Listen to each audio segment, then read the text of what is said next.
enjoying it. Abacadabras in the maroon and white to the left, coming strongly with Davy Russell. I can't believe we've not watched the conditional again yet. On the roof and all up behind those, and then There seems to be this going over and over. Down at the second last, brought down Captain Guinness, and it's Asterion for launch, leading to Abacadabras. Look in the maroon and white. Traveling.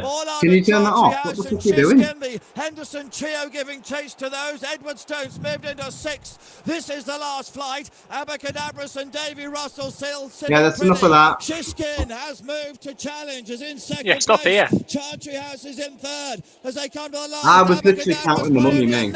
Shiskin in second position, putting in a big challenge. These are clear Probably for is, Chartry still. House. He's still winning here, isn't he? Yeah. Shiskin being lifted. It's when he comes back here. Yeah, he can't start coming. It's very tight between it's them. rank. Chartry House will be in Rank. third.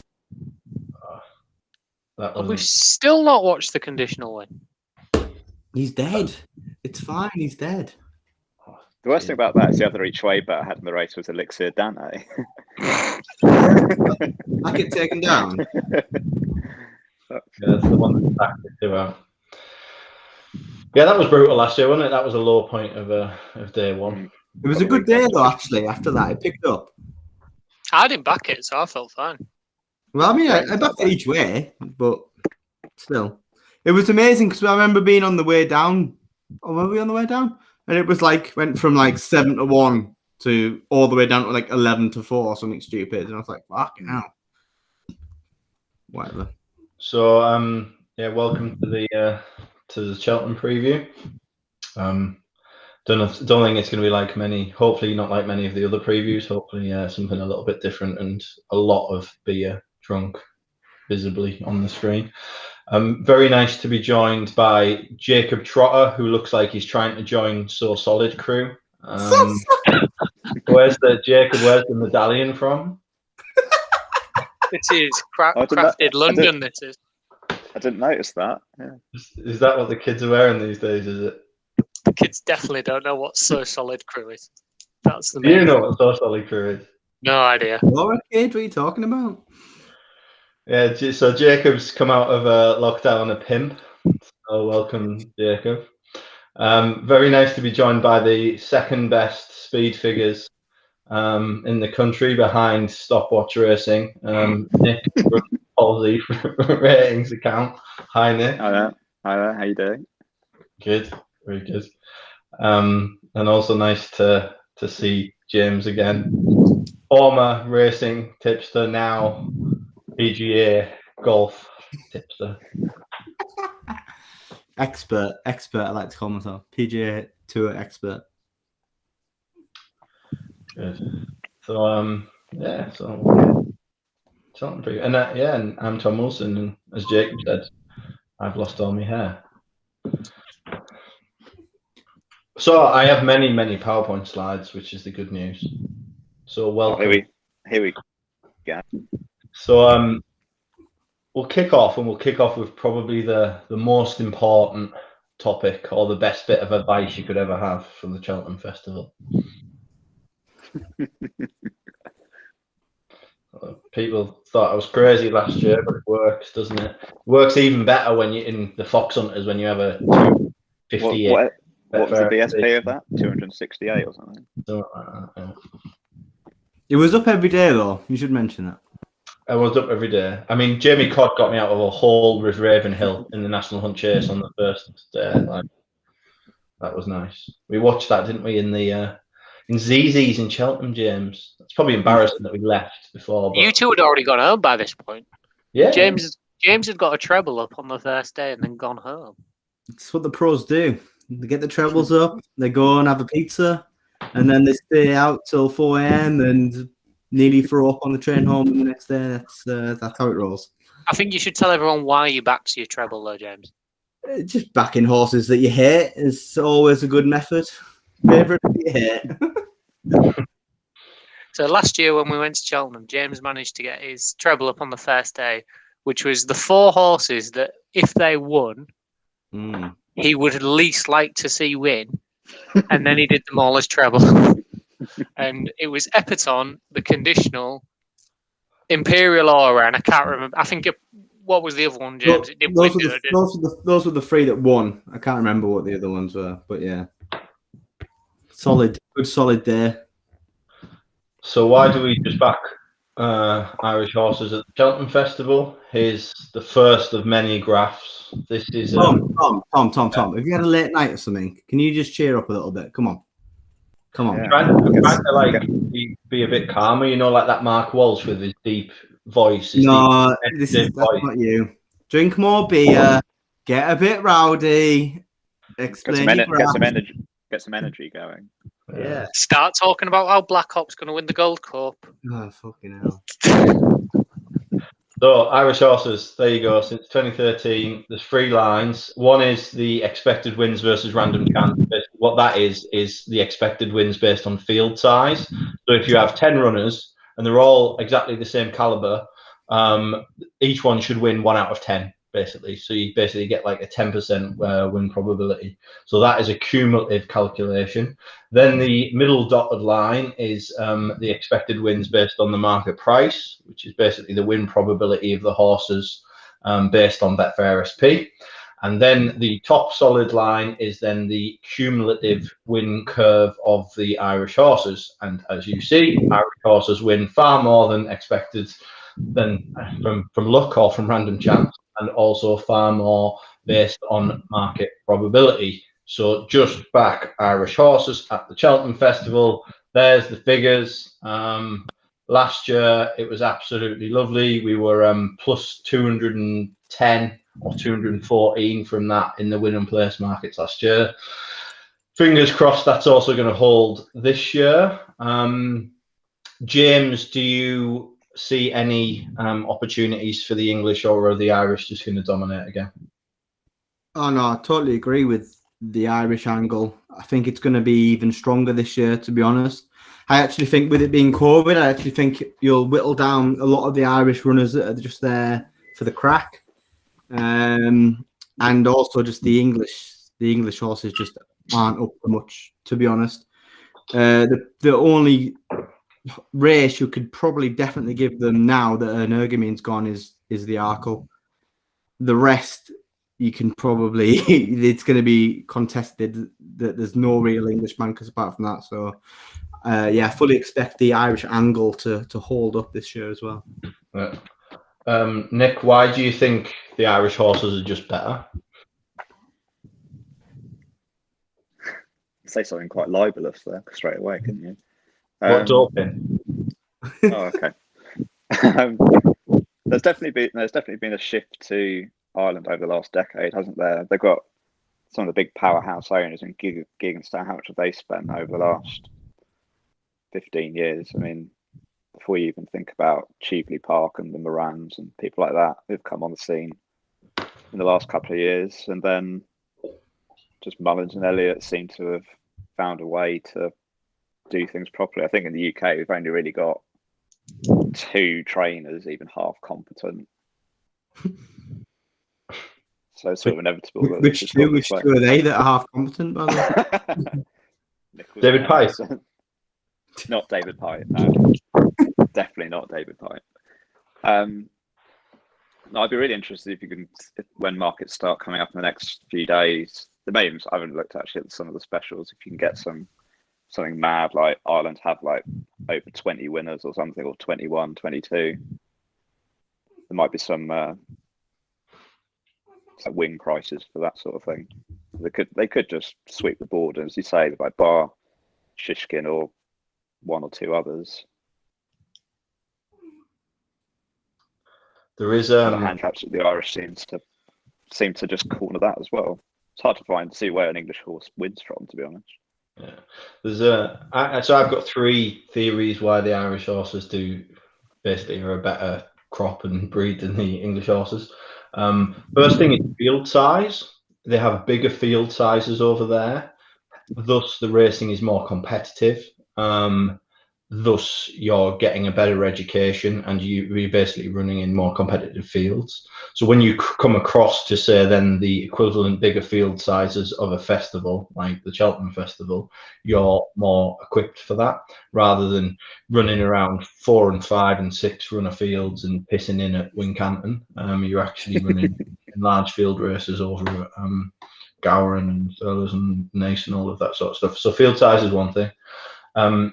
Second thing is the ground. I think Matt Chapman said something like, "Oh, the Irish won't like the good ground" on a preview, and I think that's absolutely mental, because I think why you see a lot of improvement from Irish horses is because they're just running around in a swamp for like 3 or 4 months before they get to the Cheltenham Festival, and if they do get a bit of a better surface underneath them, that just brings out some natural improvement.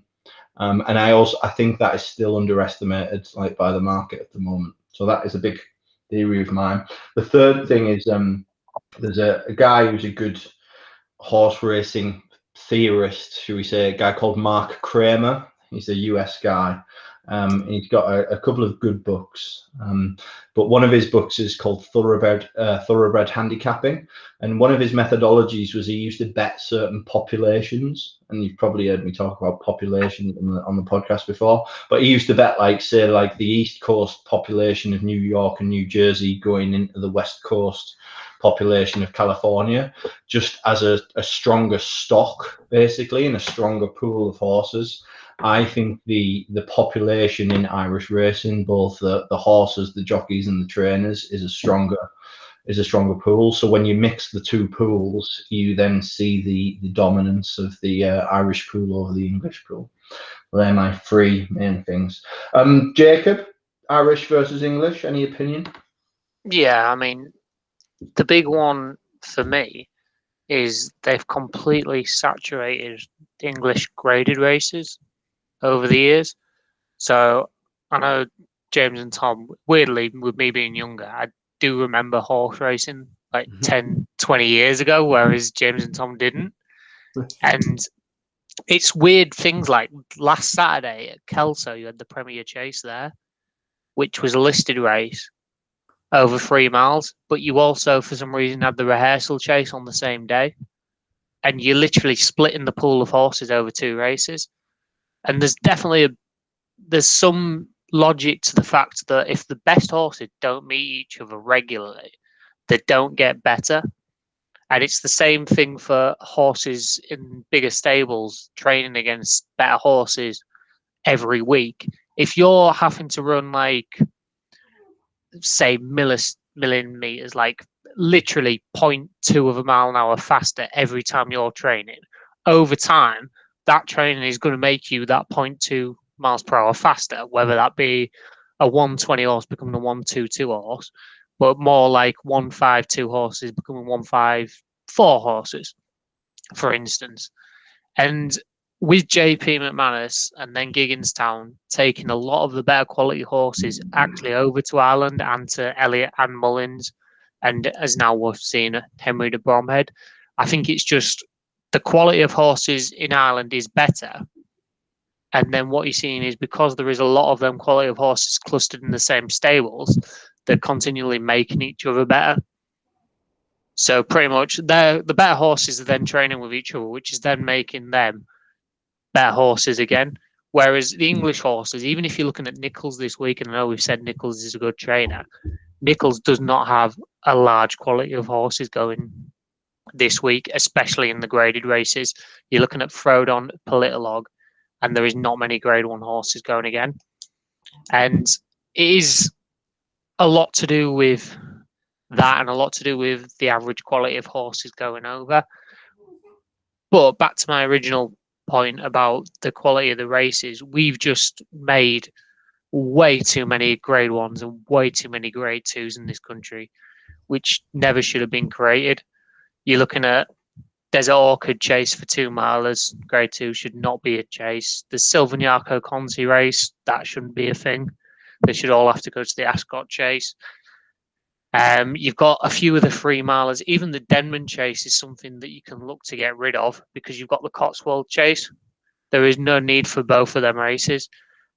probably the Cotswold Chase should go, even though it is the one at Cheltenham, and you should just have the Denman Chase, because you really like just stretching the English horses out, and we don't have the quality at the minute to have 2 or 3 different trials at the same period of time. We need all them horses running together, and that's going to eventually make the races better, which is one thing we've all noticed is the race quality in England is terrible at the minute, unless you're looking at a big field or big prize money race. And secondly, it will just increase the quality of horses coming out. Because I don't subscribe to the thing that if the horse needs an easy race before Cheltenham, or it needs to just go out and have a race course call up, I don't think it works half the time. And I think it's proven with the Irish horses getting better each year as the quality goes up there. Thanks, Jacob. So you can throw up the encyclopedia now. I mean, that was fucking long, that. Jesus Christ. I'm going to get to bed before midnight. There you go. Here's another graph. A graphic table. There you go. There's by win percent. There's the record of trainers at Cheltenham since 2008. Just dominated in terms of the top 10 by Irish trainers. There's the bottom. Charlie Longston, not great. James, I think we're going to back all Willie Mullins runners this year, aren't we? So I'm going to back all Irish horses, and then I'm going to back all Willie Mullins horses on top of that. So, and I think they are right. I think with Mullins, I think especially this year, because he's got such a strong hand, you're guaranteeing yourself what 7 being like maybe even you could see him getting to 9 winners this year. There's only 28 races, isn't there? So do you know what I mean? You're probably going to make a profit if you get that many winners. He'll get numerous placed chances. They'll go off. Some of them will go off big prices. So yeah, it's just backing Willie Mullins blind seems a good starting point. Yeah, that's the strategy.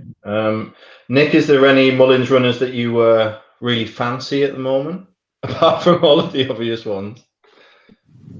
The only one I really like is probably Allaho at the prices at the moment. Although I noticed he's a big drifter on Betfair right now. He's outside 8.6. Is he? Yeah, so maybe he's out. But someone's got 100 quid up at 9. It's not me, but you've got it. You've got it at 10. Yeah, that's my £4 at 12. So yeah, maybe he's that. He's the one I'm probably most keen on. This will go back to your other point, like just backing, like the amount of shit you see per weeks trying to find like almost like wise guy angles or just trying to sound a bit clever and just talking up horses by trainers who are just never going to have a Cheltenham winner. I mean, people like Charlie Longston and some other trainers in England who are just absolute garbage. You're never going to have a Cheltenham winner, so just forget about them. I agree with that. Definitely agree with that. And that's actually the quite simple thing. And it sounds really noddy and really stupid, but at the elite competitions, at the elite meetings, the best trainers win the races and the best jockeys win the races. Right? And I think I said it on the Anti-Post podcast last year. Just all Gosden and O'Brien horses in the classics, you'd have made a profit every year for the last 7 years. Like, sometimes it can be not that hard. We were talking about this the other day, weren't we, about the Guineas? And some people have got horses entering the Guineas, and you're just like, what are you even doing entering that? I mean, just a complete waste of everyone's time. That's the thing as well. What you got to remember, like Willie Mullins, Gordon Elliott, their yards, they've got the best horses regardless, and they're just all tuned around this 1 week of the year. So if they've got a handicapper, you know what I mean? They're getting ready for this day. They're not showing their hand. And if you've got a grade 1 horse, they've got the best horses anyway. So they've managed to go, as you say, as Tom pointed out, they're racing so competitive. They can get future grade 1, 150, 160 horses into these handicaps off higher 130s, low 140s. And in this country, either those horses don't really exist or they're already rated high 140s, low 150s. Well, the handicapper literally has to give them a chance, or they have to run 2 or 3 bad races, aka Soaring Glory, before it won the Betfair, to actually get low enough to even have a chance if it went into the county now. Yeah, and that's the thing. Like, but then they win that race and they'll go up £8 to £10, and then they're not well handicapped. So what chance are they going to have at Cheltenham against these Irish horses that are coming over that haven't showed their hand in like top-notch graded novice races that are coming in with £10-15 in hand already? So it's exactly. You look like a horse like Edwardstone, who was 6th in the Supreme last year, and then went to Market Raising and won a 5-runner race by about 10 lengths on the bridle. And you're like, this has literally beaten nothing and got put up like another £7. And you're just not going to find that kind of a race in Ireland. Like, even if it was a 5-runner race, you'd probably find that it was against other horses of a similar ability, whereas they literally found a race where it was a class 3 handicap and none of the horses should have even been entered in the class 3. It was just bizarre. Is a table that might be interesting, and I'm actually still going to back them all, but I also did break down the Mullins runners basically by where they are fancied in the market, basically their market position. So, like, are they first string for the yard, or the second string for the yard? Historically, a lot of the profits come from not the first string of the Mullins yard. It's normally the second string that delivers, actually. But that said, the first string has showed a profit for the last 3 years, so that's why I'm backing them all. But that's the totality, I think, since about 2012 or 2010. I thought that was interesting to look at. There's always been like Arctic Fire and that. There's always been the ones that are like lurking there that Willie's managed to smuggle in that then go and do the business. But I mean, even Arctic Fire going off at was it 20 to 1 he won at? Yeah. I mean, he was second to Faugheen in the champion hurdle when Faugheen was the best hurdler we'd seen for a while. Do you know what I mean? Like, absolutely mental that was going off at 20 to 1 in a county, even though he had been off for a while. What was that? What was that? That was my phone. I'm glad you found. That was Dermot Wells. That was Dermot Wells saying, "Crack on and just tell everyone how good I am." So The King of York's turned up at Cheltenham now. Yeah, exactly. The King of Raging Britain, basically. Whenever Dermot sends something, you know he's not fucking about. Like, if he goes to York, it's on. Goes to Cheltenham, it's on. Just thought this was really interesting. Like, did the Rivals Beaten table? I think it's Rivals Beaten squared, actually. But and you look at Dermot Weld, he's 2 from 26, and you look at the win percent, and it doesn't look that great. It's only 7.7%. But then when you do it by Rivals Beaten, he's actually top of the chart for all trainers that have had over 20 runners. And that's why Rivals Beaten is better than, say, win percent, because win percent is too binary. It's you can only have one winner in a race. But it's also interesting to see, like, were their horses 4th or were they 8th?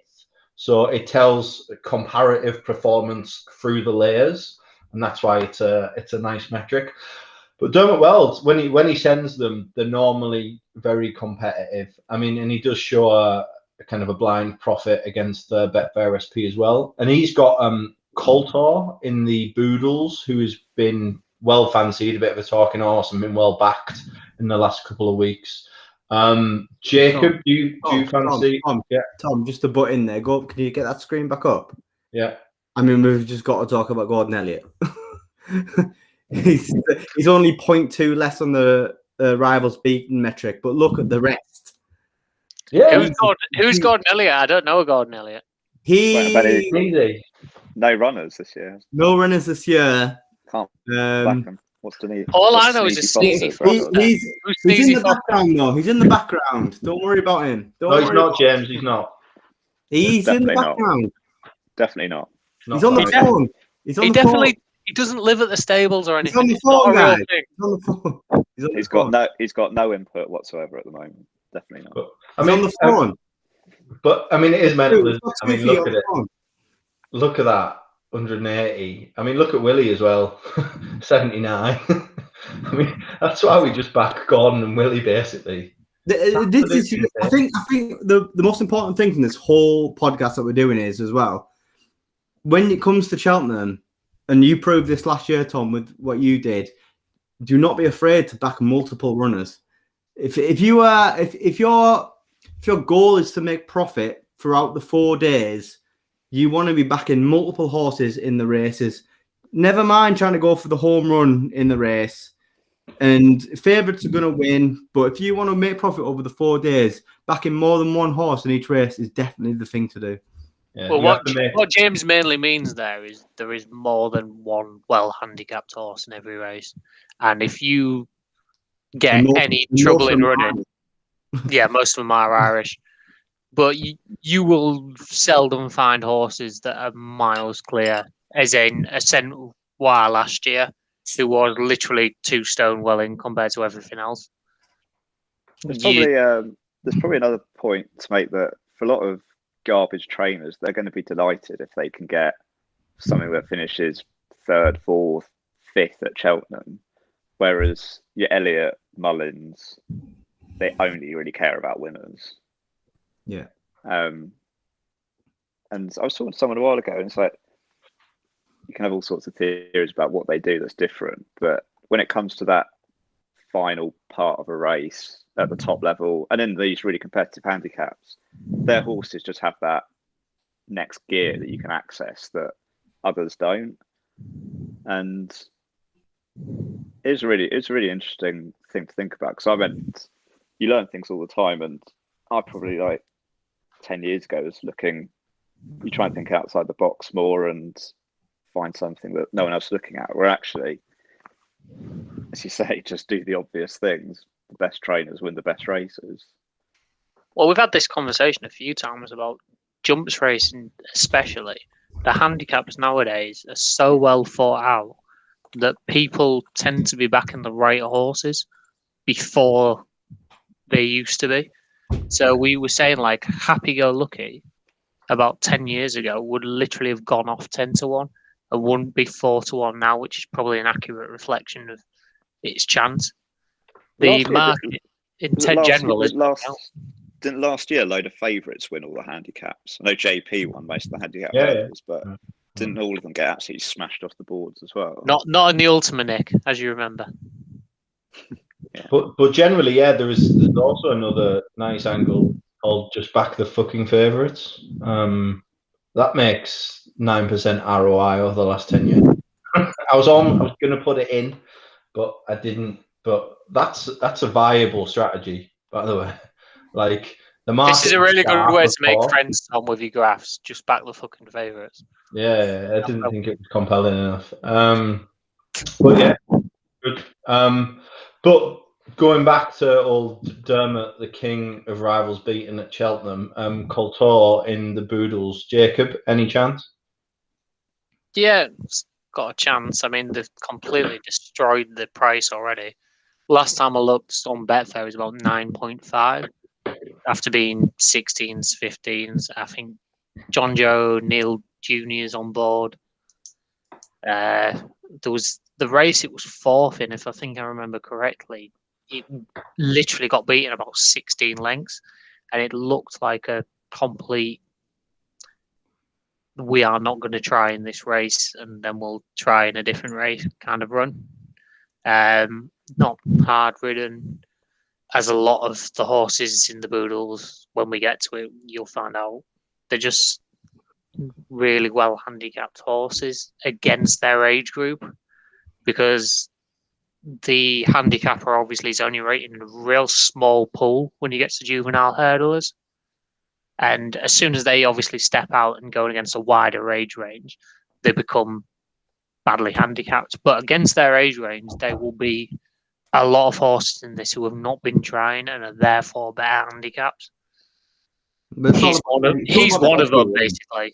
It's all about waiting for the guys that are going with him. Yeah, I mean, that's a Boodles angle that definitely has worked over the years, is just waiting for headgear to go on horses when they know it needed headgear like 2 runs ago. Coulthard's got a chance, but there's plenty in there that's got a chance, and it is a short price now. Go on then, who wins the Hurdles then? If not the king. I don't know who wins. There's a horse down the bottom who's definitely overpriced at the minute called Sage Advice for Richard Newland. He's had 3 runs. His last run looked like, yes, I know, Tom. That's not true as well. He's definitely won a race at the festival. Since 2008. By the way, we just It's spent probably. 20 I think it minutes was saying 2000. back good trainers. I think it was 2007. I mean, there's back good trainers, and then there's Actually, I this don't- horse. Right, let's get Jacob on mute for a minute and move on. I don't mind the good doctor. To be fair, he's all right. Oh, he's class. The good doctor's class. He's a good angle trainer as well. I like that picture of him at the Grand National meeting where he's checking out those big birds. I've never seen that before. It's fantastic. It's class. Can you put it in I saw someone comment on Twitter the other day that you'll definitely improve them a pound or two. Crack me up. You put that in the chat. I'll present it. Yeah. I'll try and get all of it. To be very quick, this Sage Advice didn't try last time. Finished second 2 lengths to Cabot Cliffs and now gets a £10 weight swing and beat Tenahala 6 lengths and now gets a £1 from that. So I think he's probably the best of the English. Yeah. And he's about 22 to 1. All its forms worked out really well, actually. It was second to that Cabot Cliffs that bolted up as Skelson's. And he's a fairly useful flat horse. He's by make believe as well, so you got to think better ground's probably going to be okay as well. I mean, there's every chance that it turns out that the 6 Irish ones better handicaps at it. Yeah, But exactly. there is no way that it should be 22 to 1. Nichols No has got matter that. what. Nichols has got that thing for Yeah. dancing off 128. Tell you what, I've just Googled Grand National pictures, drunk women. Fuck me. What a sight. There's plenty. I'll send you the good doctor picture now. Send it to me. I'll weave it in the presentation. It's a great picture. It's a great picture. It's probably the best racing It's a picture. cracker. So basically, that's a tip anyway. Coltor wins the Boodles. Anything else to say on Dermot Well, though? We're moving on. He's got something else. I was looking at him, what he had earlier. He's and got there's something Dalton else. Highway in the Patemps, I think. I'm sure there's something- In the I'm sure there's Patemps something hurdle. Where's he gone? We'll cover the handicaps later. I don't think you can be back on Coltor now. The price. No, you're not back in Coltor, and Dalton Highway's got no chance. Get on. Yeah. All right. Cool. Just looking at some of these pictures that are coming. Oh, Here we go. fight me. Oh no! Here we go. Now- Here we go. Here we now go. Now we're talking. Now This we're could be talking quick. about the best trainer in the United Kingdom. Love this. That's I not posted not Paul Nichols, is it? No, it's definitely not Paul Nichols. Right. I posted that interview on Twitter, the Luke Harvey interview with Martin Pipe actually, and he talks about like all of the training methods and the fact they've got a laboratory and they take like blood tests on the horses and check their oxygen levels, and that tells them like when they're fit and that. Just love it. Like that is so now. Tells them when the steroids are out the system. You mean? Well, exactly that. So the steroids Fuck it are gone, the oxygen's up, ready to win. So I'm now an absolute fanboy of the Pipe. But can you name David Pipe's Cheltenham Festival winners? There is about I can name Tempo 2 twice. Tempo 2, yeah. Junior. Tempo 2 is one, yeah. Junior. Junior, Jesus. That, yeah. Um, How many is there? was Gaspara his, or was that Martin Pipe? I mean, so racing only starts for me in 2008 because that's when Horse Race Base's database starts. So since 2008. Western Warhorse in the Arkle. The Warhorse. Yeah, and that was lovely. That wasn't it? And you listened to the Champagne Fever Mark Walsh podcast, and Ruby did not like that, did he? That was really good. That I really enjoy those. I mean, I've never seen a horse win an Arkle that started first, was fifth and off the bridle 3 out. You're lauding old Pipey here. I definitely read that he didn't want to run that in the Arkle. It was the owner that made it. Yes. He No, he didn't And even he was like, read that. He said He that. didn't even watch it. He didn't even watch it or something. And suddenly he was like, looked up at the screen and goes, "Oh, we might get placed here." Yeah, I can't stop looking at this good doctor picture, mate. I've never been to Aintree, but I'm quite looking forward to going to the Grand National meeting now. Looks the right laugh. It is class. It is class. Fuck Cheltenham. Yeah, fuck Cheltenham. Let's can this and talk about So it. you're gonna have a look at it. Oh, I can't find it. I need to get WhatsApp up on that. We'll definitely put it in. I'll definitely leave it in. I just saw you put it up. I've just tweeted it anyway. Yeah, I've just seen it. Yeah.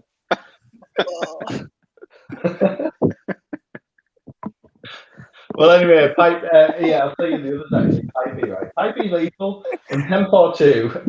2 winners. The package. In 2015. That Rat Moon Racer. Managed to get the Rat Moon Racer. Oh yeah. Ballynagore, Dinast, Western yeah. Salou Floor, Junior, Buena Vista, Great Endeavour, Buena Vista again, Owl Vic, and an accordion. I mean, for Ballynagore, you've got to speak about the fact that he absolutely fucked it for 2 years before it won what is the plate. So what Pipey does? It was pulled up like in the Paddy Power twice and the plate the year before. Yeah, and but the graphs and the stats don't say that, Jacob. The stats don't tell you that. For God's sake. Get with the programme. And then an accordion is probably one of the best rides of Cheltenham ever, with Tom Scudamore off the bridle for at least half a circuit. Yeah, the stats. But again, the graphs don't say that. There you go. There's Pipey at Cheltenham Festival Chasers. Absolute outperformance. Look at that graph. Over and above. So I will be back in Pipey in all Chasers Festival. That means remastered wins wherever he goes. Is it? Yeah, I'm back in remasters for the Ultima. Definitely. I can see that. Remastered for the Ultima, and then Umbrigado wins wherever he goes. Newbury last week. Yeah, he wins again. A big win for Pipe. So there's 2 tips for you. 2 David Pipe horses that will win that are currently double digit remasters. Let's not say will win. Let's say have a good chance. No, will win. No, it's not have a good chance, is it? It's have a chance. I mean, we could say that we could just give £25 in horses in claimers and like smash prices up. That's always that's a good angle these days, isn't it? Wild that, wasn't it? that was wild. That. To be fair, it was £25 well in. It would mean he was literally the joint top rated in the race. He finished tailed off, didn't it? Makes sense. Here's another angle for you. Oh, for fuck's sake. You like that one, Nick? I'm glad we spent the first half talking about Irish trainers and then have put up 2 British. It started well. Now it's, I mean, to be fair, I think we peaked with the good doctor, to be fair. It's going to be the Hyacinth bouquet of this podcast. No, this is the point about a balanced portfolio. So we have a nice balanced portfolio of all Irish. We top up with Willie and Sneezy. And then we have a couple of English trainers in there as well, just to mitigate us. So John Joe's got a good record in the non-handicaps. So I'm backing all of his in the non-handicaps. Tom, tell me the John Joe O'Neill non-handicap runners this year. Because I know for a fact one of them is about 125 to 1. Probably wins. Is this the maiden that is literally older? Has been a maiden over fences longer than Tritonic has been alive? Probably wins. Sounds like a John Joe horse. There's a good doctor. There you go. Right, I'm going to rattle through now. I'm boring myself. Jockeys, I'm going to back all Jack Kennedy rides. Very small sample size, but basically the Jiggingstown first string jockey performs above expectation. It's quite true. I don't know. He's booked from Nellarindo. It's actually interesting because I think much as we like old Rachel Blackmore, she's given some weird rides to some things at Cheltenham the last few years, I think. So I don't mind Jack Kennedy taking over on that, actually. I can see it. I like Rachel a lot. Yeah, pretty fit. Yeah, she's great. She's great and all, but she just gives them some weird lines. Pretty fit, yeah. No, Does not good on the bad. stats Not as bad. well. After two big Morettis, a Cobra, and all this shit, she's pretty decent, to be fair. Just getting another beer. I'm going to back all Nico de Boinville rides as well, all the Stonehands rides. Jesus, must get a beer when you are talking about Nico de Boinville, right? Great outperformance at the Cheltenham Festival. I used to have a theory that, and actually he does generally well against the market overall. And I used to think it was because, like, basically people in the UK don't like him that much because he's got a French wanky name. So, like, but not French. Punters that are reading The Sun on a Saturday aren't necessarily going to feel that affinity with Nico de Boinville. Like the Nick Wimpennies. Also, he comes across as a bit of a posh Tory cunt as well, doesn't he? That's probably another issue. I think Nico de Boinville, his name is. I think his dad or uncle used to be one of my clients, one of my first clients actually.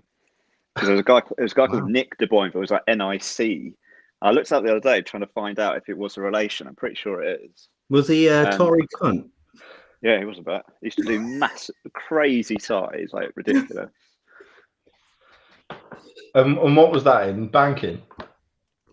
That was my first job was spread betting. He used to do like £5,000 a point of footsie and Dow and things, like mental. Did he make the money though? Oh yeah, he used to make like hundreds of thousands a day. Jesus. So Nick de Boinville decided to call his son Nico de Boinville. It's either that or like. How are we still on this slide for fuck's sake? I tell you what, Jacob's just missed what Nick just said there, but I tell you what, you ain't getting that on any other podcast. What? Bit of trivia. Say it again. Bit of trivia. Say it again. Jacob, we missed it. What about de Boinville's dad or uncle? I'm sure it is. It's too much of a coincidence, and like their middle names are all like really similar. It's like Vivian and things. But yeah, they used to be one of my first clients in my first job. Jesus, making hundreds of thousands on spread betting. Nico de Boinville's dad. So there you go. Then this is kind of brings my part to its culmination. There's the money, basically. There you go. All Irish horses, all Willie horses, all Sneezy Foster. There you go. The first 3 points. For this, there we go. This is the Tom Wilson portfolio, is it then? This is the portfolio. Yeah, this is either like the baked beans cans at the end of Friday and living in a cardboard box in the northeast of England, or being Nick de Boinville. So you want like 20 Irish winners, most of them try Mullins or Elliott, with the odd John Joe and Pipey wins. Remastered winning the Ultimate and John Joe winning the National and Chase with that 400 to 1 horse. Perfect. Absolutely perfect. It's doable. Right then, let's talk about the graded races then. Who wants to kick us off? Who's got a strong opinion in a graded race? Nick.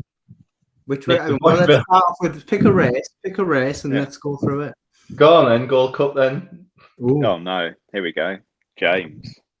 Let's have James's Gold Cup. Well, I think there's a horse in here that's been totally underestimated. And that's Frodon. Right, Frodon, everyone seems to love to hate. It's probably the Bryony thing. But he comes here, winning the King George. He loves Cheltenham. The drying ground is a big plus for him. I can see him getting out in front, using his pace. A lot of these just plodders. He's got more pace than them. If he gets into a nice rhythm in front with Bryony, pinging each fence, I see him being hard to peg back, and I think he'd definitely place. I'm not sure if he'll win. I do like another horse. I do like a Plutard as well. Just realised Black Op is entered again. I hadn't realised that. Oh, that was a joke as well. Yeah, you have to be a fucking screaming nonce to fancy Black Op, because some fucking weasel fancied him in the preview that me, Jacob and Tom were on last year. He actually bet me 50 quid, I think, for I picked Santini and he had Black Op. And I said Santini would place, and he bet me £50. Obviously, never saw that. But yeah, I think Fraudon's definitely underestimated. He's definitely got a chance. I don't think this is a great Gold Cup. I agree with you on that. I don't think it's there's no superstars. I mean, Albion won it twice, obviously, but I mean, Jesus Christ, he only beat Santini. And the best horse isn't running either. I mean, that's not. But no, I don't know. I think Fraudon from an each way perspective is fine. I do like Aplutard as well. I think he's getting Sergeant John vibes from Aplutard. But yeah, I would give them both a squeak. I don't have a strong opinion on the race, though. I've never really. I'll nip in before Nick, because Nick will talk about the horse that me and Nick both wanted to definitely run here. But Aplutard's the one at the minute. Like, there's not many horses that are going to stay a Gold Cup trip that are going to be Grade 1 class at 2 miles. And as James said, Sergeant John was one, War of Attrition's another. And the thing they both had in common is they both won terrible Gold Cups, basically.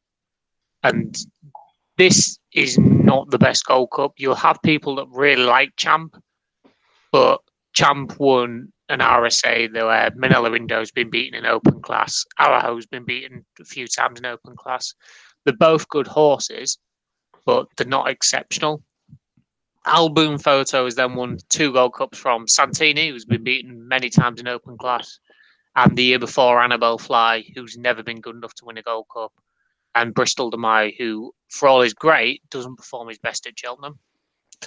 So Aplutard does end up being the one horse who's a decent price, is definitely Grade 1 class at 2 miles, 2.5, and as it turns out, 3 miles, and probably, to the best of our knowledge at the minute, he stays the trip. So he's the one you kind of fall down on this. So I'll give it over to Nick to talk about the horse that should have won. Yeah, I mean, as everyone said, I think this is a really open race, and I just wish they'd rolled the dice and were running St. Calvados. There's perfectly valid questions about will he stay, but as far as I'm concerned, I don't think we can rule out that he doesn't. So he ran really well in that King George, and he was out with, I think it was septicemia or something, wasn't it? He was in hospital, or the vet hospital, whatever you want to call it. He was in Equine Hospital till November something or other. To the point that they were almost like thinking, is he going to run this season? And then suddenly a month later, he's running them in the King George, ran all over them. And he actually ran, for me, a bit like a stayer in that race, because they went so slowly that the sort of 2.5 mile horses came to the fore. He had waiting patiently, sprinting home, and Fraudon nicking it from the front. And then he goes and runs in the Cotswold Chase out the back and unseats halfway around. And suddenly they're just like, yeah, you know what, we're not going to go for a Gold Cup. Just really, so it goes back to the bit of a point we were making earlier about there being too much racing. If I had my way, I'd get rid of the Ryanair altogether. If you want to go further than 2 miles, you run in this or you run at Aintree. Guess what? Life's tough. You don't have to win a race at Cheltenham. Deal with it. This whole thing about creating races for horses does my head in. And so it's a really open race. I think how often are the Brooks going to get a Gold Cup horse? I mean, they surely spend a lot of money, but these sort of horses don't come around. How many times did you message them telling them to run it in this race? A few.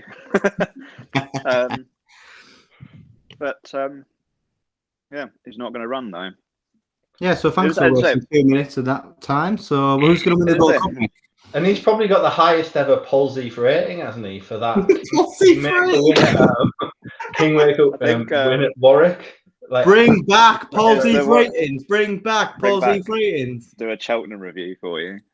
Yeah, I mean, he did do some mad figures when he was like a 2-mile chaser in his novice days. He did.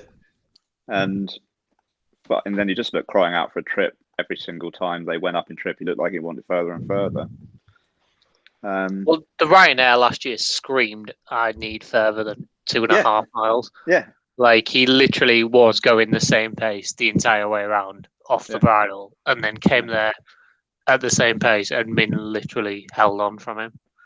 It's a bit of a price. I mean, he was like 50s non-runner, no bet, but now he beat Aplutard in the Ryanair. Yeah, literally beat that in the Ryanair, but I don't really like him at 10s for the Ryanair, to be honest, because he's had an interrupted campaign and suddenly you're trying to take a single-figure prize.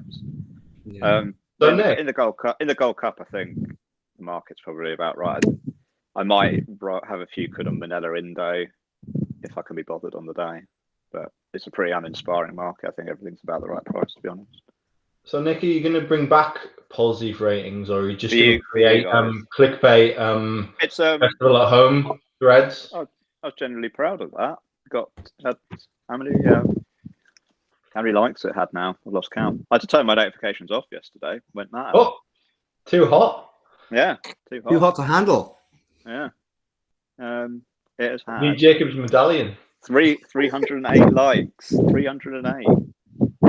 It's like going back to the speed figure thing. It's one of those things that, like, maybe 5-6 years ago, certainly 10 years ago, no one was really doing it, and you could get a bit of an edge in the market. And you did start to notice that horses that were running big figures were getting smashed up really late on Betfair more and more people are looking at this sort of thing and writing about this sort of thing. And I think your edge in that is gone. It's almost to the point that you want to take these horses on.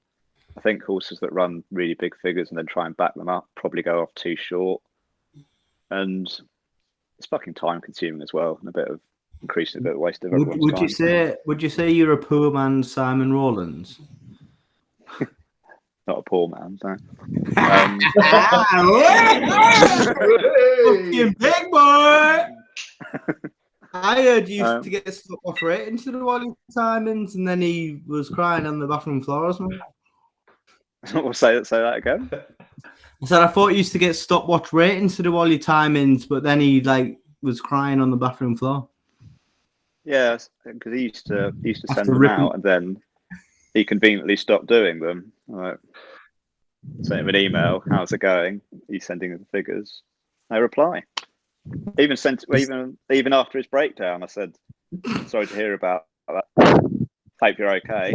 Didn't have the When's the next ratings coming? That's just fucking rude, really, isn't it? I mean, when your ego gets too big and you have to write fucking statements out on Twitter. And it's also like an interesting thing about speed. And so you can sort of tell it a bit with Simon Rowlands, I guess. Like, you get in your mind that a horse is just a machine and will run these figures, and you get quite blinkered by it. You just sort of need to keep like a bit of an open mind, I think. Yeah, you've got. I think this sort of thing. What you've got to be a case in point. Like, I probably thought he's a machine for the last 4 years, and refused to sort of deviate from it. What you've got to do is you've got to just add it as another string to your board, don't you? It's another element. It's another element to use, but you can't be solely focused on that element or another element. The other thing, so you're finding more and more, and we've talked about it already, with how much jump racing there is. That makes it really time consuming, and B, you get a lot of small fields with a lot of falsely run races, and trying to make adjustments for that, where like one race they've crawled to like 2 out and then sprinted home. Trying to put something fair and accurate on that, it's really difficult, and there's all sorts of ways you can do it, but then is that reliable? And then how's the next race going to be run? It's really messy, and to the point that I think the one horses that I think are reliable are the ones that, if you can put them side by side, the easy ones are when you've got, like, say you've got a handicap on the card and a graded race over the same course and distance, and they're run by half an hour apart. If the graded race or vice versa they run faster than the other one, and they do it throughout the race. So they get to 2 or 3 out quicker and come home quicker from there. That is when you can say that is a bit of a machine or interesting, depending on how quick they are, obviously. Yeah. We'll come on to, there is one horse running who's done that this year. We'll come on to that later. Ooh, nice. Ooh. It's a good point, though. I love that kind of theory shit, because I think Timeform says that only 20% or 30% of races, it's trip dependent, are truly run, basically. Yeah. Only 20%, let's say 25% of races, 30% of races are truly run. So making adjustments for all speed figs and pace figs and all of that sort of stuff is a minefield. You can do it. People do it well, and people make an edge, but people don't just adjust for that, and then that's ruined. Basically. And I had a way of doing it that's a bit sort of finger in the air and a bit works around the houses a bit. I'm sure there's probably a really accurate program you could build to do it. Yeah, so increasingly, and also standard jump racing is just pretty shit these days. Focus on the flat. It's much better. Unless you're in Ireland. Right, good. That was a nice detour in a theory around speed figures. I enjoyed that. Where were we? We were at Cheltenham Gold Cup. Is there anything else that anyone really likes in graded races? Jacob, is there anything that you think is definitely going to win, that you've punted quite heavily, or you're going to punt quite heavily?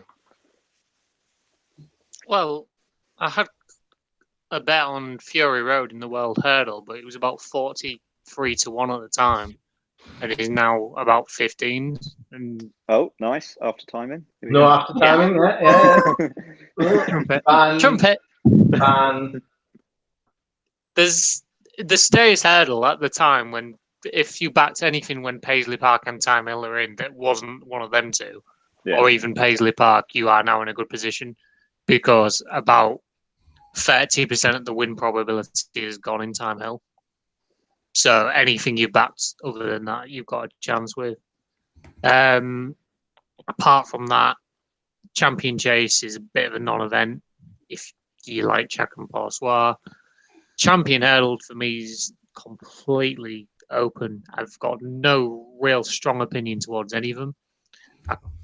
Last one. No, there is one. There is one. Go on, James. Yeah. I've said it for ages. Goshen is an absolute mudlark, and I'd be taking him on 100% in this race. The ground is drying. It's going to be really nice ground come Tuesday. It's going to be good to soft all over. Maybe even getting towards the better side of good to soft. I mean, the mares, fair enough. Yeah, the mares look pretty solid. Obviously, Honeysuckle's unbeaten. I would worry about her on the better ground, and of the two mares, I would probably sway towards Epatante. She's been there, she's done that. I think the better ground suits her. I think the likely strong pace suits her. But I think at the prices, I think Sharjah each way with likely good ground, a strong pace. I think it sets up perfectly for him. It's going to be Willie Mullins, Paul Townend. What? Yeah, what's not to like? Exactly. What's not to like? He was only I think he was like, what was he, 2 or 3 lengths off Epatante last year. He should be half the price he is, definitely. Yeah, given far too patient a ride last year, didn't really have a chance up the hill. Wouldn't have enjoyed the ground. It was heavy on the first day last year. Not his scene. This year he won. What race did he win in Ireland? Did that start the first? The one who wins every year. Is it the Ryanair Hurdle? Is that? Yeah, that's what it was called. He wins it every year, and then he tends to bomb out in the Irish Champion, which he did again this year, and then he tends to run well at Cheltenham again. But this year the ground's going to be better for him. He's I think every time he's gone to Cheltenham, he's run on heavy ground. This year it's going to be good ground. I think it's not going to be a massive field, maybe 10 to 12 runners. I think I made it 11. I think if Paul Townend's on, I think he can just sit and stalk the front runners and then pounce up the hill. And I think he's 16's best price, probably 14's like everywhere, like sort of general. I think that's a great each way player, to be honest. Yeah, we've been punting him for this for basically 3 years. I back him for every decent race for 3 years. He's a figures horse. The Galway hurdle that he won was like a proper speed figure, basically. Charger's a weapon on decent grounds. I really like him. There's an argument to make, and I can't quantify it. I probably should try. But the Townend from the Patrick Mullins jockey switch might even be a jockey upgrade. It might even help him a little bit. Yeah, I'd say that's probably a fair point. I think I agree with everything James just said, really. I couldn't be against Goshen more if I tried. I mean, I think everyone who I've got zero respect for in racing loves Goshen, and people like Blogger, Final Furlong podcast, most of the Racing Post staff. I mean, it's insane how people who are just clueless seem to think this horse is a machine. I think the problem is he's probably a Grade 1 horse in January and December. No, on heavy ground. This horse is a weapon. Heavy ground, I think he'd probably, he would go close, or maybe Honeysuckle would probably love heavy ground as well. But if this was a heavy ground Champion Hurdle, you would have to take him into consideration. But it's going to be borderline very good ground. So there's a reason this horse isn't any good on the flat. Is all I'm saying. Yeah. And it is because it needs it very heavy. And there's people that will look at his form on the flat because he did actually win on good ground. He won off a mark of 66 or something like that. Like fucking hell, like it's about his level, that the ground isn't going to make a difference when you're running that low level. So we should get into ground doesn't matter.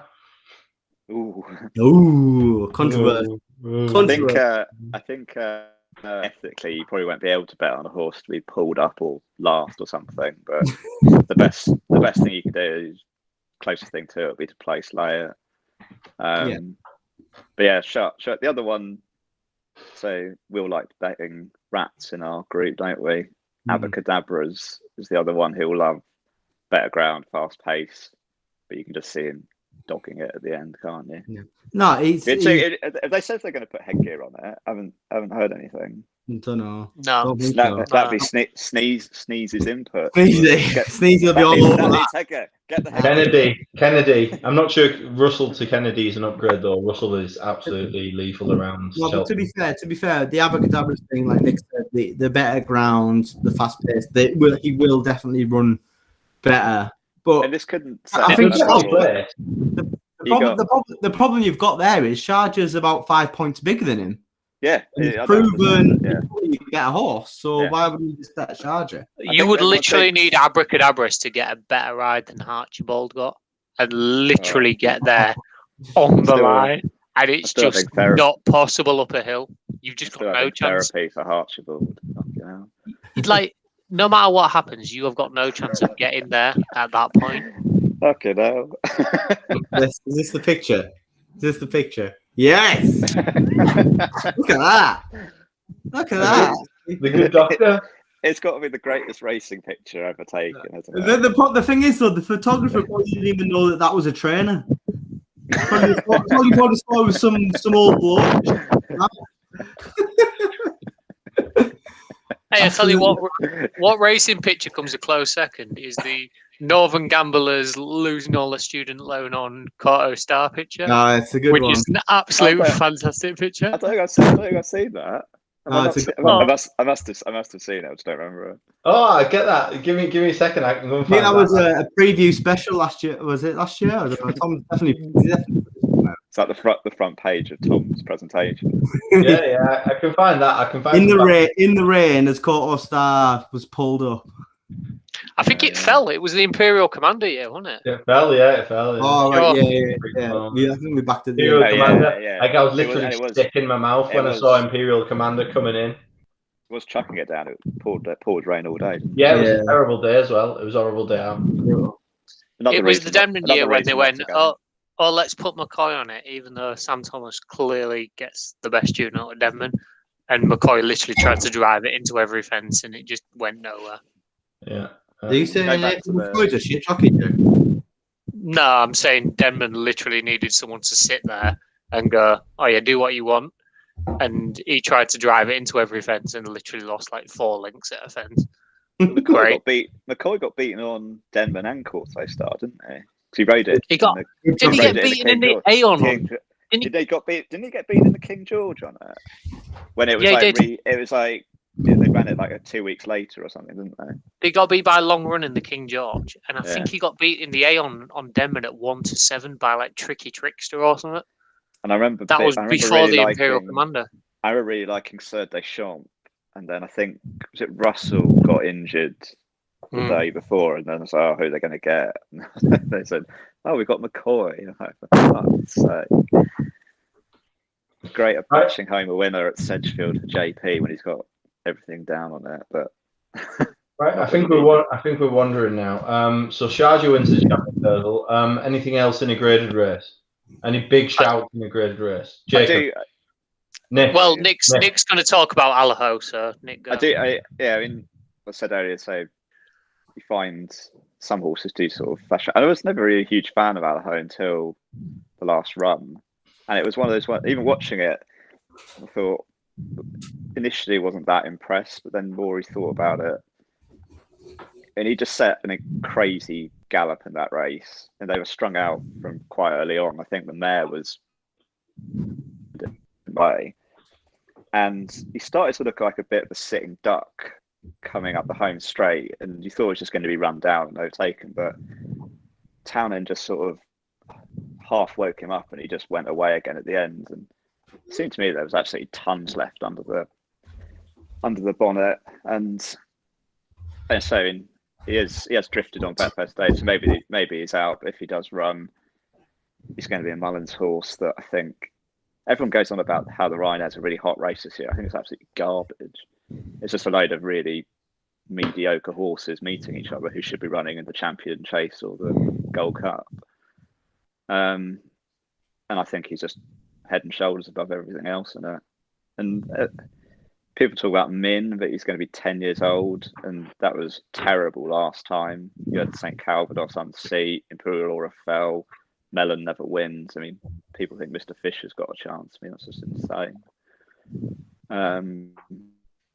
I genuinely think he's a proper Grade 1 horse, and he should be clear fathom for me. He's probably the strongest opinion I've got outside of the Champion Hurdle. Sort of quite an easy one, and it's going to be a mad pace, back the hold up horse each way. But in terms of like something that's a big fair price and really clear of everything else, I think Allaho's the main one for me. Well, we're punting that anyway because it's an Irish horse and it's a Mullins horse, so all good. What is this? I just looked at it. Pipe backdrop. What about the horse? Yeah, we're saying we'll be punting it. We'll be punting anyway. We could do. The only thing better would be if Jack Kennedy was riding it, wouldn't it?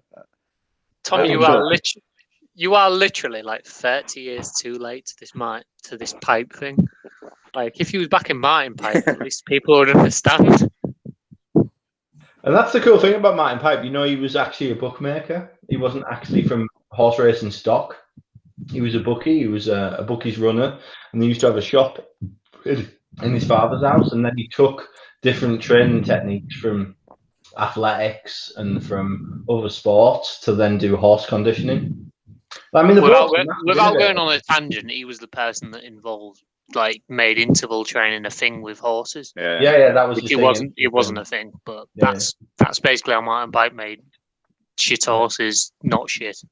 Yeah. Just the last thing I'll say about Allaho is, thanks. There's two things we know about him now, which is he probably doesn't get 3 miles. I think that's fair off the RSA and his run at Christmas. And everything I've read Mullins talk about him is he's absolutely massive, apparently. So you got to think he probably takes some getting fit. And he's only had 2 runs where he's run 2.5 miles off the back of a recent run. And one of them was last time where he beat Ellie May and put up a huge figure. And the time before that, he beat Milan Native last year over 2.5 miles. I think he beat it 25 lengths or something. And that one only won the Kim Muir, but it still won a Cheltenham Festival race, and he beat it out of sight. But I just think it could just be a 2.5 mile monster, and I think everyone's a bit underrating him. Thanks. So Allaho wins all. Swinging Eddie doesn't agree in the corner. He's going to get beat by Min. Min. Oh, I can't breathe under there. The other one, I think, I think Jacob mentioned earlier, Fury Road and the Stayers Hurdle. I really like him as well. The main thing with him is he hates flat tracks, especially Leopardstown. But obviously ran really well in that RSA last year and just getting chinned by Monkfish at the end of the race. I think he's a really fair price to bounce back at Cheltenham. I mean, he's still 13, 15 on Betfair. The problem is he was such a big price to begin with that it feels wrong now saying, oh yeah, this is still a big price, but it's probably like a 9s, 8 shot. Yeah, that is about 14s. I'd have him the best of the Irish, definitely. Yeah. Decided Verde's 5-1. If you like Fury Road, you have to like Beacon Edge a little bit as well. Yeah, exactly. And I like him. He's double the price. You get 20s. He beat him. They just seem to refuse. They just seem to refuse to commit at the moment to running them. Occasionally about the non-runner no bet, I guess. But, there's still you can back him non-runner no bet. He's 20-1. He's beat Fury Road last time. I know he was conceding £2. I think that was his first try at two. Was it just over 2.5 miles? He's really interesting going up to 3. Yeah, he was staying on. He basically outstayed Fury Road. He's very lightly raced. He's very progressive. I think if you look at his bumper form, I think better ground will suit him. I think he'll stay the trip well. And the only problem is he's a no mead horse, which is a bit of a negative. But I generally think out of the stairs, looking at the Stayers Hurdle, it takes a very, very good 9-year-old to win. Obviously, Paisley Park's a 9-year-old now. You're looking at sort of big bucks, Ingles Drever levels. So that's a question mark. He's short enough now with Time Hill coming out. Nearly said Time White there. Wait a minute. No. So I'm happy to back the sort of the 7-year-olds in Fury Road and Beacon Edge coming through. I think they've got a good chance. Yeah, whichever one they run, even if they run both. Yeah, I think they'll run the both. I think it looks like they will. There was a Gig in Town's house stud stable tour on the ATR website the other day, and it said Beacon Edge is going to run. So you would seem to suggest that both are going to run, didn't they? Yeah.